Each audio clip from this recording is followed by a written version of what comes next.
Arestado ang isang gun dealer sa Marikina na kahit walang lisensya ay nagbebenta, nagkukumpuni at gumagawa pa ng mga baril.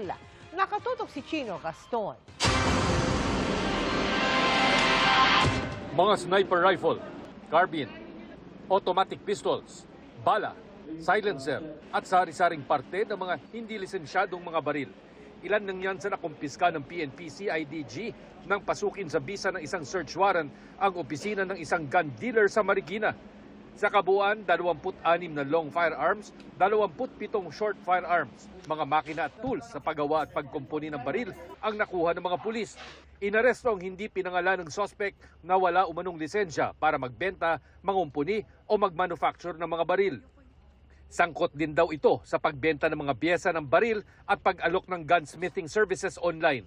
Sa investigasyon ng PNP CIDG, napag-alamang maraming kliyente ang suspect, kabilang na ang ilang mga pulis at sundalo at politikong may private army.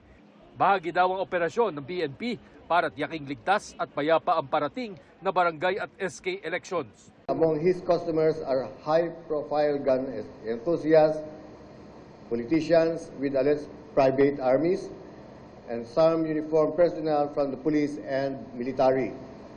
Sa pagsusuri, wala rin sa records ng PNP ang mga nakaibak at pinakukumpuning baril sa sospek. Continuous yung investigation namin kung saan talaga galing itong mga baril na ito.